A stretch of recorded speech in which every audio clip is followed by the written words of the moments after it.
국제학자들이 모두 모인 회의장에서 일본과 중국 교수가 한국을 대놓고 무시하고 있습니다. 국제회의장에서 한국인 앞에서 이렇게 대놓고 한국을 비하하고 무시하는 일본과 중국 교수는 그야말로 충격적이고 경악스럽습니다. 이들은 여전히 한국을 아시아에서 자신들보다 미개한 수준의 미국만 바라보는 작고 약한 나라라는 인식이 가득한 걸 그대로 표현하고 있는데요. 그러나 실제로 일본과 중국은 물론이고 미국까지도 가지고 있지 못한 자원이 우리 대한민국에만 있다는 사실을 알고 계셨나요? 이 자원은 석유보다도 귀한 자원으로 미국과 영국, 일본, 중국 모두가 탐내고 있는 자원입니다.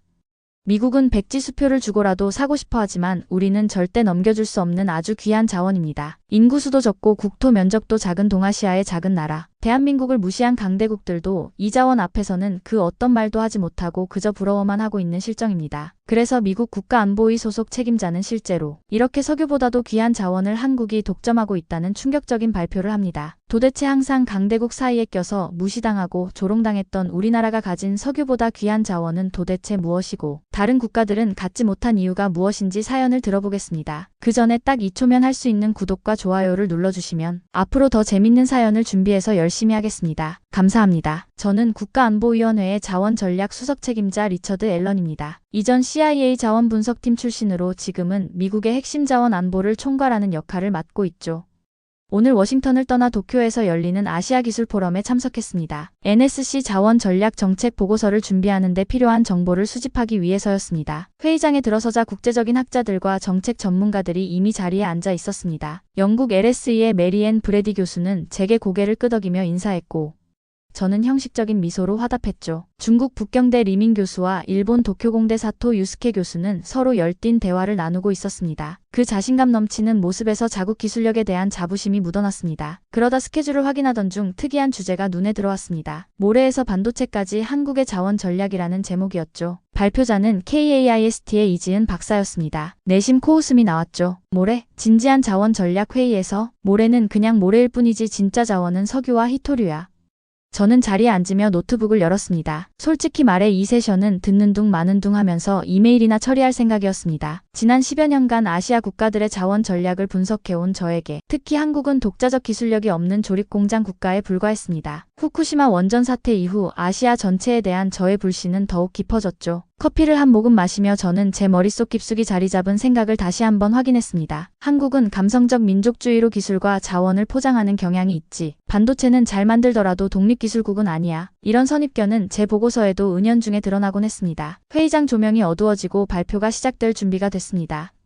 저는 태블릿을 꺼내 메모할 준비를 했지만 사실 이 세션에 대한 기대는 거의 없었습니다. 한국의 발표자가 모래와 반도체를 어떻게 연결시킬지 그저 가벼운 호기심만 있을 뿐이었죠. 준비하신 분 나와주시겠습니까? 진행자의 안내에 따라 단상으로 올라가는 한국인 여성을 바라보았습니다. 검은색 정장을 단정하게 차려입은 이지은 박사는 조용하고 담담한 표정이었습니다. 저는 그녀의 영어 발음이 얼마나 서툴 것인지, 내용은 얼마나 과장될 것인지 예상하며 마음의 준비를 했죠. 하지만 그녀의 첫마디부터 저의 기대는 빗나갔습니다. 오늘 저는 여러분이 매일 밟고 다니는 모래, 한 알이 어떻게 글로벌 안보의 핵심 요소가 되었는지 말씀드리겠습니다. 그녀의 또렷한 영어 발음과 자신감 있는 태도에 저는 조금 놀랐습니다. 그래도 여전히 내용에는 회의적이었죠. 어쩌면 이번 발표는 제가 생각했던 것보다는 조금 덜 지루할지도 모르겠다는 생각이 들었습니다. 이지은 박사는 발표 자료를 띄웠습니다. 첫 슬라이드는 자원 안보 전문가인 저도 선뜻 이해하기 어려운 복잡한 도표였습니다. 자세히 들여다볼수록 그것이 글로벌 반도체 공급망을 나타내는 그림이라는 것을 알 수 있었죠. 그러나 저는 아직도 이것이 모래와 무슨 관련이 있는지 전혀 이해할 수 없었습니다. 저는 노트북으로 시선을 돌려 이메일을 확인하기 시작했습니다. 어차피 듣지 않을 발표라면 차라리 시간을 효율적으로 쓰는 게 낫다고 판단했죠. 그리고 그 순간 이지은 박사의 다음 말이 제 귀에 들려왔습니다. 우리는 이것을 모래의 역설이라고 부릅니다. 가치 없어 보이는 것에서 가장 큰 가치가 창출되는 현상 말이지요. 무슨 뜻인지 정확히 파악할 수 없었지만 어쩐지 귀를 기울이게 만드는 말투였습니다. 저는 다시 고개를 들어 슬라이드를 바라보았습니다. 그리고 차츰 이 발표가 단순한 홍보가 아닐지도 모른다는 생각이 들기 시작했습니다. 이지은 박사의 발표는 예상과 완전히 달랐습니다. 그녀는 슬라이드에 거대한 그래프를 띄웠지만 놀랍게도 어디에도 국가명이 표시되어 있지 않았죠. 단지 A, B, C, D로 표기된 국가들의 반도체 시장 점유율과 기술 경쟁력을 보여주는 수치뿐이었습니다. 이 데이터를 보고 어느 나라인지 맞춰보시겠습니까? 이지은 박사가 물었습니다. 회의장이 술렁이기 시작했습니다. 리민 교수가 먼저 입을 열었죠. 당연히 가장 높은 어국은 미국일 테고 B는 중국이겠지요? 중국의 반도체 산업은 이미 세계를 압도하고 있으니까요. 사토 교수도 끼어들었습니다. 아니 B는 일본일 겁니다. 우리는 반도체의 원천 기술을 갖고 있으니까요. 두 사람의 확신에 찬 목소리가 회의장에 울려 퍼졌습니다. 저는 속으로 생각했습니다. 아마 어느 미국이겠지. TSMC가 있는 대만이 B일까? 아니면 중국? 일본? C나 D 중 하나가 한국일 거라 생각했습니다. 너무나 당연했죠. 그때 이지은 박사가 입꼬리를 살짝 올리며 말했습니다. 흥미로운 추측들이네요. 이제 실제 데이터를 공개하겠습니다. 그녀가 버튼을 누르자 그래프에 국가명이 나타났습니다. 어는 한국 B는 대만 C는 미국 D는 일본이었고 그 뒤로 중국이 따라오고 있었죠. 회의장의 충격의 파동이 일었습니다. 리민 교수의 얼굴이 굳어졌고 사토 교수는 믿을 수 없다는 듯 고개를 저었습니다. 저도 놀랐습니다. 반도체 제조 기술에서 한국이 선두를 달리고 있다는 사실은 알고 있었지만 그래프가 보여주는 격차는 제가 생각했던 것보다 훨씬 컸습니다. 그러나 아직도 저는 이것이 모래와 무슨 관련이 있는지 이해할 수 없었죠. 이런 반도체 산업의 핵심 원료가 무엇인지 아십니까? 이지은 박사가 다시 물었습니다. 실리콘이죠, 당연히. 메리앤 브래디 교수가 대답했습니다. 맞습니다. 그리고 그 실리콘은 어디서 오는 걸까요? 침묵이 흘렀습니다. 모두가 답을 알고 있었지만 이 질문이 어디로 향하는지 감을 잡지 못하고 있었죠. 이지은 박사는 다음 슬라이드로 넘어갔습니다. 그리고 화면에는 평범한 모래 사진이 나타났습니다. 네, 바로 모래입니다. 가장 흔한 물질, 가장 저평가된 자원, 그러나 디지털 시대의 근간이 되는 물질이죠. 리민 교수가 비웃듯이 중얼거렸습니다. 그래서 한국이 모래가 많다는 말입니까? 중국의 고비 사막에 비하면 한국의 모래는... 아니요, 교수님. 이지은 박사가 차분하게 끊었습니다. 한국은 모래가 많은 나라가 아닙니다. 오히려 부족한 편이죠. 그러나 우리가 가진 것을 어떻게 활용하느냐가 중요합니다. 사토 교수도 조롱하듯 말했습니다. 한국이 반도체를 잘 만드는 건 미국 기술을 잘 모방해서겠죠. 일본이 원천 기술을 개발할 때 한국은 그저 따라오기 바빴으니까요. 저는 그들의 말에 은근히 동조했습니다. 제 마음속에도 한국은 미국과 일본의 기술을 잘 베끼는 국가라는 인식이 강했으니까요. 그러나 이지은 박사의 다음 슬라이드는 그런 생각을 흔들기 시작했습니다. 이제부터 제가 보여드릴 데이터를 주목해 주십시오. 이것은 각국의 반도체 공정 기술 특허 현황입니다. 슬라이드에는 다시 국가명 없는 그래프가 나타났지만 이번에는 모두가 예측할 수 있었습니다. 어가 한국이라는 것을요. 그리고 특히 모래 정제와 실리콘, 웨이퍼 생산 부분에서 한국의 특허 건수는 다른 국가들을 압도하고 있었습니다. 저는 점점 혼란스러워졌습니다. 제가 알고 있던 한국의 이미지와 이지은 박사가 보여주는 데이터 사이의 간극이 너무 컸죠. 저는 노트북을 닫고 완전히 집중하기 시작했습니다. 이 발표가 어디로 향할지 궁금해졌습니다. 회의장의 분위기도 달라졌습니다. 처음에 조롱과 비웃음은 사라지고 긴장감이 감돌았죠. 특히 리민 교수와 사토 교수의 표정이 굳어가는 것을 볼 수 있었습니다. 그들도 자신들의 선입견이 흔들리고 있음을 느끼고 있었던 것 같습니다. 이지은 박사는 천천히 그러나 확신에 찬 목소리로 계속했습니다. 이제 모래가 어떻게 반도체의 핵심이 되는지, 그리고 한국이 어떻게 이 자원을 활용하여 세계 최고의 기술력을 갖추게 되었는지 설명해 드리겠습니다. 저는 무의식적으로 몸을 앞으로 기울였습니다. 지금까지 본 어떤 NSC 브리핑보다도 흥미로운 발표가 시작되려는 참이었죠. 이지은 박사의 다음 슬라이드는 전 세계 모래 분포도였습니다. 사막지대가 붉은색으로 표시되어 있었죠. 모든 모래가 반도체 생산에 적합한 것은 아닙니다. 그녀가 말했습니다. 사막의 모래는 실리콘 함량이 높지만 바람에 의해 마모되어 너무 둥글고 미세합니다. 반면 강과 해변의 모래는 각진 형태로 더 높은 순도의 실리콘을 얻기 쉽죠. 중국의 리민 교수가 불쑥 끼어들었습니다. 이런 기본적인 지질학 수업이 필요한가요? 우리는 모두 모래와 실리콘의 관계를 알고 있습니다. 맞습니다, 교수님. 이지은 박사가 미소를 지으며 대답했습니다. 하지만 아는 것과 활용하는 것은 다르지요. 이제 한국 지형의 특수성에 대해 설명드리겠습니다. 저는 속으로 리민 교수와 같은 생각을 하고 있었습니다. 이건 기술 세미나가 아니라 지질학 수업인가? 그러나 다음 슬라이드에서 제 생각은 완전히 바뀌었습니다. 화면에는 한국의 지형도와 함께 세계 각국의 반도체급 석영사 생산량이 표시되어 있었죠. 놀랍게도 한국은 자국 내 생산량은 적었지만 해외 광산 투자와 고순도 정제 기술을 통한 실질적인 공급량은 상위권에 올라 있었습니다. 한국은 국토가 좁고 자원이 부족한 나라입니다. 그래서 우리는 가공에 집중했습니다. 낮은 순도의 모래도 고순도 실리콘으로 정제하는 기술, 이것이 우리의 경쟁력입니다. 사토 교수가 다시 비아냥거렸습니다. 그 기술도 원래는 일본 것 아닙니까? 80년대 일본 반도체 전성기 때 개발된 기술을 한국이 가져간 것 아닌가요? 이지은 박사는 여전히 침착했습니다. 일본의 공헌은 분명합니다. 하지만 저희가 보여드릴 데이터는 그 이후의 발전에 관한 것입니다. 그녀는 다음 슬라이드로 넘어갔고 그것은 한국과 일본의 실리콘 정제 기술 특허 건수를 연도별로 비교한 그래프였습니다. 90년대 초반까지는 일본이 압도적이었지만 그 이후로는 한국이 가파르게 성장하여 2010년을 기점으로 완전히 역전된 상황이었죠. 사토 교수의 얼굴이 붉어졌습니다. 그는 더 이상 아무 말도 하지 않았습니다. 이지은 박사는 계속해서 석영사에서 실리콘 웨이퍼까지의 공정을 설명했습니다. 그 과정이 얼마나 정교하고 복잡한지 그리고 한국 기업들이 어떻게 그 공정을 최적화했는지 상세히 보여주었죠. 9999.99999%의 순도, 즉 11N급 실리콘이 현대 반도체 산업의 기본입니다. 이는 1톤의 실리콘 안에 불순물이 0.1G 미만이어야 한다는 뜻이죠. 마치 축구장 크기의 설탕 더미에서 소금 한 알을 찾아내는 수준의 정밀도입니다. 저는 완전히 빠져들었습니다. 이것은 단순한 지질학 수업이 아니었습니다. 이것은 자원의 전략적 가치와 기술 혁신이 만나는 지점에 대한 강의였습니다. 제가 CIA와 NSC에서 가장 중요하게 생각했던 바로 그 주제였죠. 그런데 모래는 한국뿐 아니라 전 세계 어디에나 있지 않나요?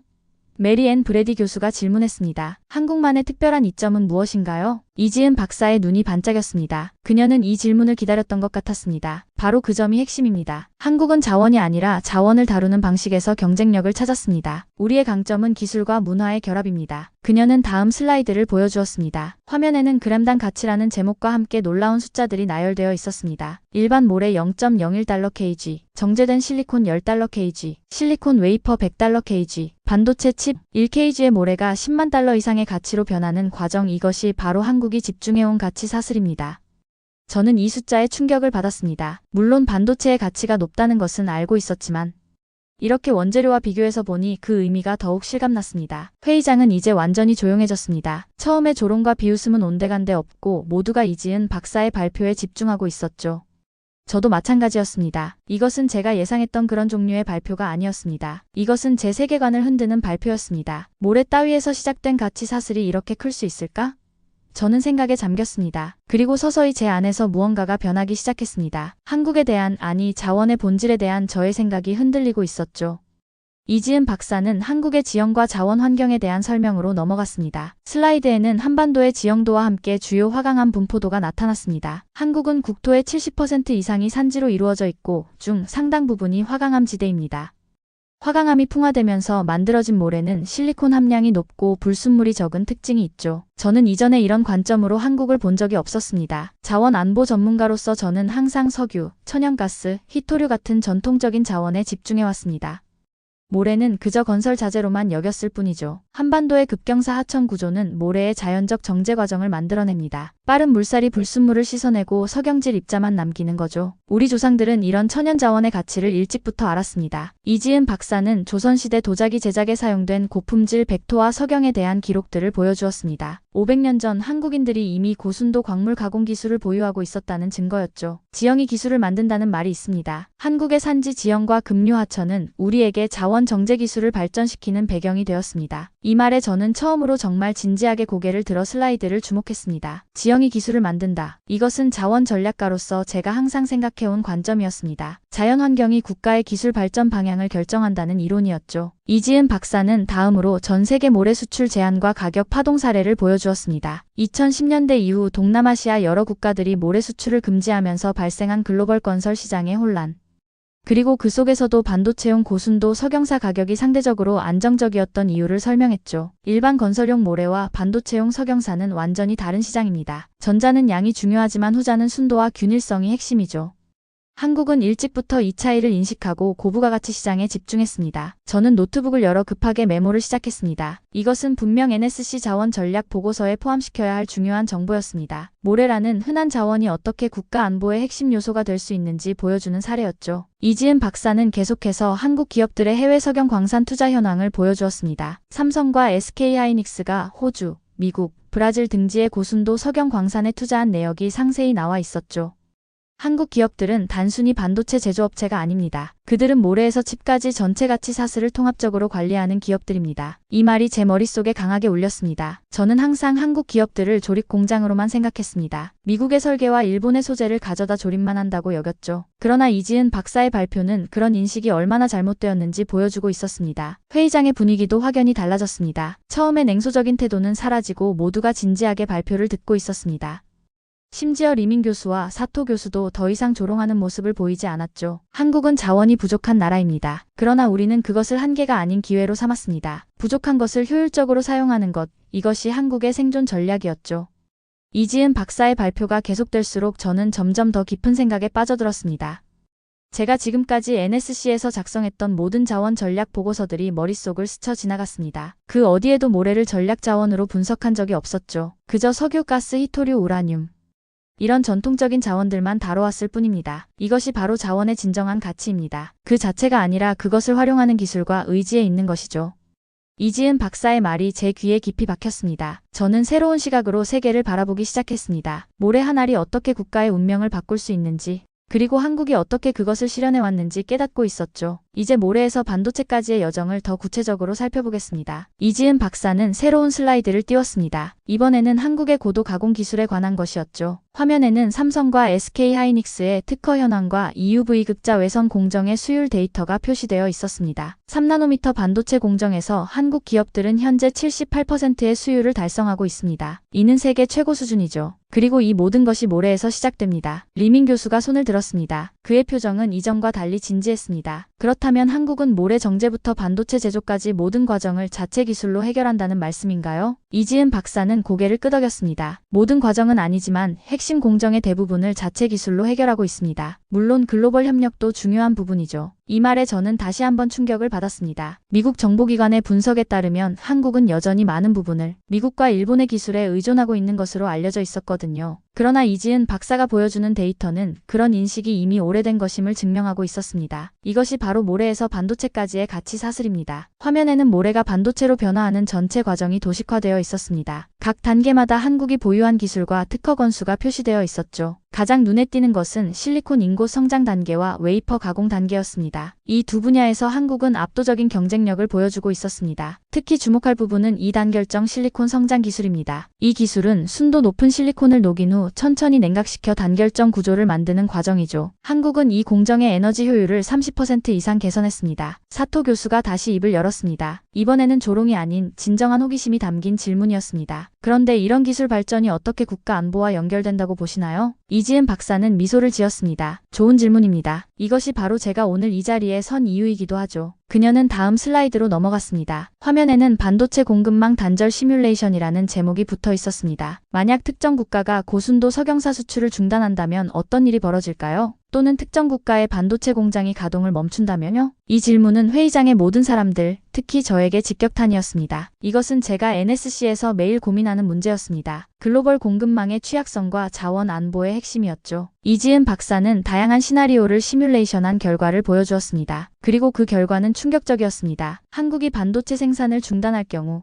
글로벌 IT 산업은 3개월 내에 심각한 위기에 직면하게 된다는 것이었죠. 1kg의 모래가 10만 달러의 반도체가 되는 과정. 이것은 단순한 경제적 가치 상승이 아닙니다. 이것은 국가 안보의 핵심 요소입니다. 저는 이 말에 깊이 공감했습니다. 자원 전략가로서 저는 항상 자원의 전략적 가치를 강조해왔습니다. 그러나 모래와 같은 흔한 자원의 중요성은 과소평가해왔던 것이 사실이었죠. 모래 한 알에서 시작된 가치 사슬이 이렇게 클 수 있다니. 저는 속으로 생각했습니다. 그리고 점점 더 한국에 대한 저의 인식이 바뀌고 있음을 느꼈습니다. 그들은 단순한 조립공장 국가가 아니었습니다. 그들은 모래라는 가장 기본적인 자원에서 세계 최고의 기술 제품을 만들어내는 진정한 가공 강국이었습니다. 이지은 박사는 발표를 계속했습니다. 이번에는 한국의 반도체 기술 로드맵을 보여주었습니다. 1나노미터 이하의 초미세 공정을 목표로 하는 야심찬 계획이었죠. 우리는 이미 모래의 한계를 넘어서고 있습니다. 천연 석영의 한계를 극복하기 위해 인공합성 석영 개발에도 박차를 가하고 있죠. 메리앤 브래디 교수가 질문했습니다. 합성 석영이라면 더 이상 모래에 의존할 필요가 없게 되는 것 아닌가요? 맞습니다. 그러나 그것은 모래에서 시작된 기술의 진화입니다. 자연이 준 자원의 한계를 인간의 기술로 극복하는 과정이죠. 저는 이 대화를 들으며 더욱 깊은 생각에 빠졌습니다. 자원의 한계를 기술로 극복한다. 이것은 미국의 셰일 혁명과도 일맥상통하는 개념이었습니다. 기술이 자원의 정의를 바꾸는 것이죠. 우리는 이것을 자원 초월 기술이라 부릅니다. 자원의 한계를 뛰어넘는 기술력을 말이죠. 저는 이 용어를 노트북에 굵게 적었습니다. 리소스 트랜센딩 테크놀리지. 이것은 분명 제 다음 보고서의 핵심 개념이 될 것 같았습니다. 회의장의 분위기는 이제 완전히 달라져 있었습니다. 처음에 냉소와 의심은 온데간데 없고 모두가 진지하게 이지은 박사의 발표에 집중하고 있었습니다. 심지어 리민 교수와 사토 교수조차 깊은 생각에 잠긴 표정이었죠. 저는 자신에게 물었습니다. 내가 정말 한국을 제대로 알고 있었던 걸까? 그리고 그 답은 분명했습니다. 아니, 전혀. 이지은 박사의 발표가 절정에 달했을 때 리민 교수가 자리에서 일어났습니다. 그의 목소리는 이전보다 높아져 있었죠. 인상적인 발표입니다만 한 가지 간과하고 있는 점이 있습니다. 미국이 고순도 석영 수출을 제한하면 한국의 반도체 산업은 어떻게 되나요? 결국 원천 소재는 미국에 의존하고 있지 않습니까? 이지은 박사는 침착하게 대답했습니다. 좋은 지적입니다. 맞습니다. 우리는 여전히 해외 자원에 부분적으로 의존하고 있습니다. 그러나 그것은 의존이 아니라 상호 의존이죠. 저는 리민 교수의 질문에 내심 고개를 끄덕였습니다. 이것은 제가 항상 생각해온 한국의 약점이었으니까요. 원재료는 미국이 쥐고 있다. 그러나 이지은 박사의 다음 슬라이드는 그런 생각을 다시 한번 뒤흔들었습니다. 화면에는 자원 자립도 vs 기술 자립도라는 제목과 함께 각국의 데이터가 표시되어 있었습니다. 자원 자립은 불가능할 수 있습니다. 그러나 기술 자립은 가능합니다. 한국은 이미 대체 소재와 가공 기술에서 상당한 자립도를 달성했습니다. 사토 교수도 가세했습니다. 하지만 ASML 없이는 EUV 장비를 만들 수 없지 않습니까? 네덜란드가 수출을 중단하면 한국의 반도체 산업은 무력화됩니다. 이지은 박사는 고개를 끄덕였습니다. 맞습니다. EUV 장비는 현재 ASML의 독점 상품이죠. 그러나 우리는 이미 대체 기술 개발에 투자하고 있습니다. 그녀는 한국이 개발 중인 차세대 리소그래피 기술에 대한 자료를 보여주었습니다. 아직 초기 단계였지만 분명한 진전을 보이고 있었죠. 더 중요한 것은 이것이 단순한 의존 관계가 아니라는 점입니다. ASML의 EUV 장비가 한국에 납품되지 않는다면 ASML 역시 최대 고객을 잃게 됩니다. 이것은 상호의존의 관계입니다. 저는 이 말에 깊이 공감했습니다. 글로벌 공급망의 현실은 단순한 의존보다는 복잡한 상호의존의 네트워크였습니다. 어느 한 국가도 완전히 독립적일 수는 없었죠. 리민 교수가 다시 도전했습니다. 그렇다면 왜 중국은 아직도 최첨단 반도체를 자체 생산하지 못하는 걸까요? 우리도 모래는 충분히 있습니다. 이지은 박사의 대답은 단호했습니다. 모래가 있다고 해서 반도체를 만들 수 있는 것은 아닙니다. 중요한 것은 기술과 생태계 그리고 인력입니다. 한국이 이 분야에서 성공한 것은 수십 년간의 집중 투자와 기술 개발 그리고 글로벌 협력의 결과입니다. 저는 이 말에 완전히 동의했습니다. 자원 안보는 단순히 자원을 보유하는 것이 아니라 그것을 효과적으로 활용할 수 있는 기술과 시스템을 갖추는 것이었습니다. 한국은 자원 빈국이지만 기술 강국입니다. 우리는 자원의 한계를 기술로 극복했습니다. 이 말은 제게 깊은 인상을 남겼습니다. 한국은 자원의 한계를 인정하고 그것을 극복하기 위한 전략을 세웠습니다. 반면 미국은 풍부한 자원을 바탕으로 다른 접근 방식을 취해왔죠. 두 나라의 자원 전략은 근본적으로 달랐지만 둘 다 자신들의 상황에 맞는 방식이었습니다. 메리앤 브래디 교수가 질문했습니다. 그렇다면 한국의 자원 전략이 다른 나라들에게 주는 교훈은 무엇인가요? 이지은 박사는 잠시 생각에 잠겼다가 대답했습니다. 자원의 진정한 가치는 그것을 어떻게 활용하느냐에 달려있다는 것입니다. 가장 흔한 모래도 올바른 기술과 비전이 있다면 국가 안보의 핵심 자산이 될 수 있습니다. 저는 이 말을 들으며 NSC에서의 제 역할에 대해 다시 생각하게 되었습니다. 지금까지 저는 희소성에만 초점을 맞춰왔습니다. 석유, 히토류, 우라늄 이런 희소 자원의 확보에만 집중했죠. 그러나 이제는 가공 가치도 동등하게 중요하다는 것을 깨달았습니다. 사토 교수는 여전히 완전히 설득되지 않은 듯 했습니다. 그래도 결국 미국의 기술 없이는 불가능하지 않습니까? 한국의 성공은 미국의 기술 이전에서 시작된 것 아닌가요? 이지은 박사는 단호하게 대답했습니다. 초기에는 그랬습니다. 그러나 지금의 한국 반도체 기술은 독자적인 발전을 이룬 상태입니다. 우리는 더 이상 기술 수입국이 아니라 기술 혁신국입니다. 저는 이 대화를 들으며 한국에 대한 제 인식이 얼마나 시대에 뒤떨어져 있었는지 실감했습니다. 제가 알고 있던 한국은 90년대, 아니 2000년대 초반의 한국이었습니다. 지금의 한국은 이미 독자적인 기술력을 갖춘 혁신 국가로 발전해 있었죠. 이제 한국을 독립기술국 대열에 넣어야 하는 건가? 저는 속으로 생각했습니다. 그리고 그 답은 이미 분명해지고 있었습니다. 이지은 박사의 발표는 막바지에 접어들고 있었습니다. 그녀는 마지막 슬라이드를 준비하며 청중들을 둘러보았습니다. 지금까지 많은 데이터와 기술적 설명을 드렸습니다. 그러나 한국의 반도체 산업을 이해하기 위해서는 기술 이상의 것이 필요합니다. 그녀는 화면을 전환했습니다. 이번에는 데이터나 그래프가 아닌 한 노인의 사진이 나타났습니다. 작업복을 입고 현미경을 들여다보는 모습이었죠. 이분은 우리 회사의 첫 번째 실리콘 웨이퍼 연구원 중 한 분입니다. 지금은 70세가 넘으셨지만 여전히 현장에서 일하고 계시죠. 그분이 저에게 해주신 말씀이 있습니다. 이지은 박사의 목소리가 조금 낮아졌습니다. 회의장은 완전히 조용해졌고 모든 사람들이 그녀의 말에 귀를 기울였습니다. 한국은 모래 한 알도 가볍게 보지 않는 문화에서 기술을 만듭니다. 이 한마디가 저에게 강하게 다가왔습니다. 지금까지 봤던 모든 데이터와 기술적 설명을 넘어선 무언가가 있었습니다. 그것은 기술 이면의 정신, 문화적 가치였죠. 우리는 자원이 부족했기 때문에 가진 것을 소중히 여기는 법을 배웠습니다. 모래 한 알도 가볍게 여기지 않고 그것에서 최대의 가치를 끌어내는 것. 이것이 한국 기술의 근간입니다. 저는 갑자기 제가 2011년에 작성했던 보고서가 생각났습니다. 한국의 기술 의존성과 취약성이라는 제목의 그 보고서에서 저는 한국을 기술 모방국으로 규정했었죠. 그 보고서는 국가안보위원회에 제출되어 미국의 대아시아 기술 정책에 영향을 미쳤을지도 모릅니다. 얼굴이 붉어지는 것을 느꼈습니다. 제가 얼마나 잘못된 분석을 했는지, 그리고 그것이 어떤 결과를 가져왔을지 생각하니 부끄러움이 밀려왔습니다. 이지은 박사는 계속 말했습니다. 모래에서 반도체까지의 여정은 단순한 기술적 과정이 아닙니다. 그것은 한국가의 생존과 번영을 위한 집념의 여정입니다. 리민 교수와 사토 교수도 더 이상 반박하지 않았습니다. 그들의 표정에서도 어떤 변화가 느껴졌습니다. 처음에 조롱과 비웃음은 온데간데 없고 깊은 생각에 잠긴 모습이었죠. 한국은 자원 부족이라는 위기를 기회로 바꿨습니다. 우리는 모래 한 알에서 세계적인 기술을 만들어냈습니다. 그리고 이제 그 기술은 다시 자원의 정의를 바꾸고 있습니다. 이 말을 들으며 저는 무언가가 내부에서 무너지는 듯한 느낌을 받았습니다. 그것은 제가 오랫동안 품어온 편견과 고정관념이었습니다. 한국에 대한, 아시아에 대한, 그리고 자원의 본질에 대한 저의 오래된 생각들이 무너지고 있었죠. 모래 한 알도 가볍게 보지 않는 문화. 이 말이 계속해서 제 머릿속에 울렸습니다. 미국은 자원이 풍부한 나라였습니다. 우리는 항상 더 많은 것을 추구했죠. 더 많은 석유, 더 많은 가스, 더 많은 광물. 그러나 한국은 더 효율적인 것을 추구했습니다. 제한된 자원에서 최대의 가치를 끌어내는 것이었죠. 이것은 자원 전략의 근본적인 차이였습니다. 그리고 저는 지금까지 그것을 제대로 이해하지 못했던 것이죠. 이지은 박사의 마지막 슬라이드가 화면에 나타났습니다. 그것은 단 한 문장이었습니다. 모래는 단순한 흙이 아니라 미래를 만드는 기반입니다. 발표가 끝났고 회의장은 잠시 침묵에 빠졌습니다. 그리고 갑자기 누군가 박수를 치기 시작했고 이내 모든 사람들이 따라서 박수를 쳤습니다. 심지어 리민 교수와 사토 교수도 진심 어린 박수를 보내고 있었죠. 저도 자리에서 일어나 박수를 쳤습니다. 그것은 단순한 예의가 아니었습니다. 저는 진심으로 이지은 박사의 발표에 감명받았고 그것이 제 세계관을 바꿨다는 것을 인정하고 있었습니다. 발표가 끝나고 질의응답 시간이 마무리된 후 사람들은 삼삼오오 모여 대화를 나누기 시작했습니다. 저는 가방을 챙기며 생각에 잠겼습니다. 오늘의 발표는 단순한 정보 수집 이상의 의미가 있었습니다. 그것은 제 자원 전략의 기본 가정을 뒤흔드는 경험이었죠. 결심한 듯 저는 이지은 박사에게 다가갔습니다. 그녀는 노트북을 정리하고 있었습니다. 이지은 박사님?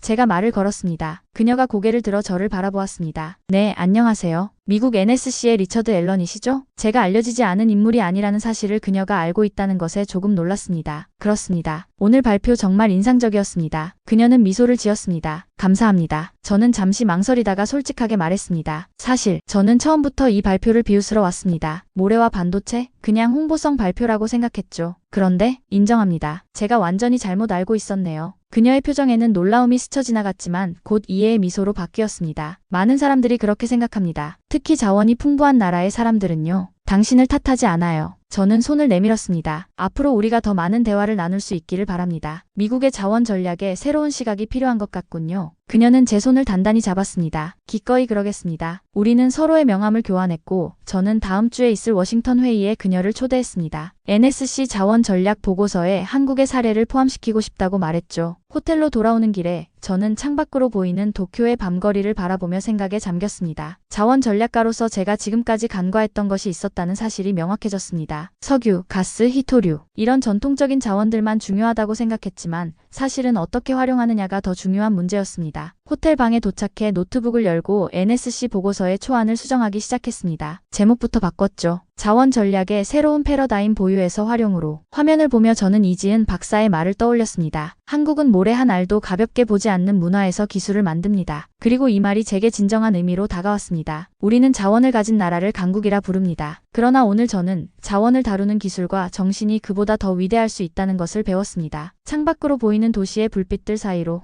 저는 문득 한국의 반도체 공장들이 불을 밝히고 있을 것이라고 상상했습니다. 그곳에서는 지금도 모래가 첨단 기술로 변모하고 있을 것입니다. 평범한 모래 한 알이 세계의 운명을 바꾸는 힘이 되는 곳이죠. 조용히 창가에 서서 저는 한국이라는 나라에 대한 존경심이 생겨났음을 인정했습니다. 그리고 이제 제 앞에는 새로운 과제가 놓여 있었습니다. 미국의 자원 전략을 다시 생각해보는 것이었습니다. 보고서를 쓰기 위해 다시 책상에 앉으며 저는 오늘의 깨달음을 한 문장으로 정리했습니다. 모래는 단순한 흙이 아니라 미래를 만드는 기반이었다. 오늘 사연은 여기까지입니다. 우리는 갖은 굴욕과 외세의 침략을 맞고도 여기까지 성장한 유일무이한 국가입니다. 그리고 지금은 강대국들도 탐내는 기술과 자원을 가지고 있는 국가이죠. 약해 보이지만 강한, 평범해 보이지만 비범한 국가가 바로 대한민국이라고 생각합니다. 여러분은 어떻게 생각하시나요? 오늘 사연이 재미있으셨다면 구독과 좋아요 부탁드립니다. 감사합니다. 항상 건강하시기 바랍니다.